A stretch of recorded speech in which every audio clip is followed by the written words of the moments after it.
Alhamdulillahi Rabbil Alameen, wa salatu wa salamu ala ashrafil anbiya'i wal mursalin, wa ala alihi wa ashabihi wa man tabi'ahum bi ihsanin ila yawmiddin. Le mois de Ramadan est rempli de bienfaits, tellement qu'il y en a qu'il est difficile de les citer tous.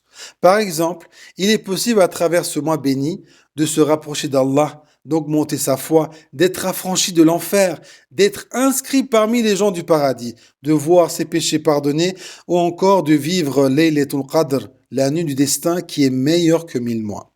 Je te propose 2 conseils. Si tu les appliques, Inch'Allah, tu seras parmi ceux qui auront fait des bonnes provisions dans ce mois béni pour alourdir ta balance le jour des comptes.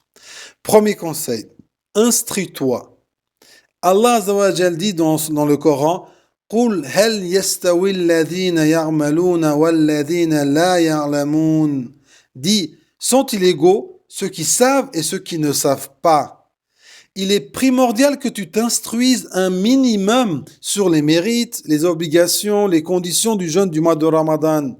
C'est à toi d'aller chercher le savoir. Ce n'est pas au savoir de venir à toi. Il est évident que ton ignorance va faire diminuer tes bonnes actions, voire même les annuler. Exemple, il y en a qui jeûnent et qui ne récoltent aucune récompense parce qu'ils ne préservent pas leur langue de la médisance. Et il y en a qui mangent et boivent jusqu'au lever du soleil, alors que la limite est fixée jusqu'à l'aube. Il y a aussi ceux que lorsqu'ils ont mangé ou bu par oubli, ils arrêtent de jeûner, alors que leur jeûne est toujours valable. Alors instruis-toi, lis des livres, écoute des conférences, pose des questions aux gens qui savent. Deuxième conseil, fais un tableau. Allah Azza wa Jal dit en parlant du mois de Ramadan, Ayyaman ma'doudat, pendant un nombre déterminé de jours, c'est-à-dire peu de jours de jeûne par rapport à une année complète.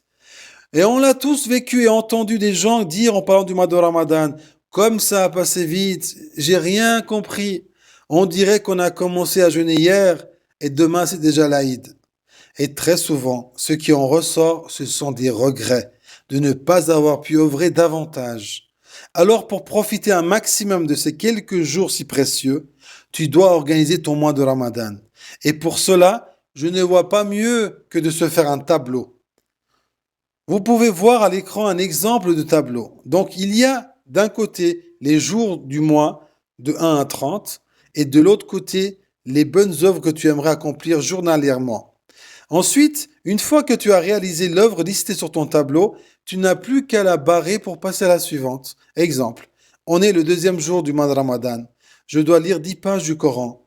Une fois fait, je mets une coche et je passe à la suivante. De cette façon, tu t'assureras d'accomplir des bonnes œuvres tous les jours durant tout le mois de Ramadan.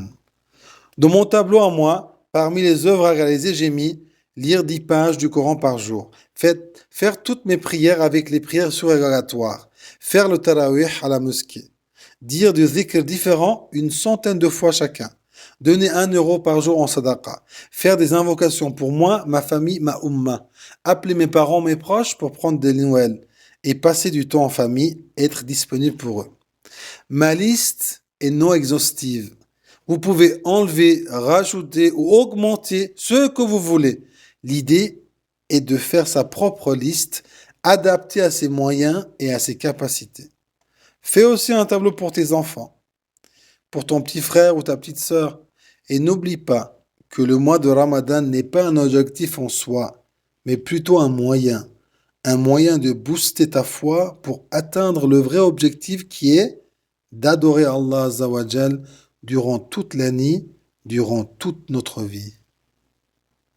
دين النصيحة قلنا لمن قال لله ولكتابه ولرسوله ولأئمة المسلمين وعامتهم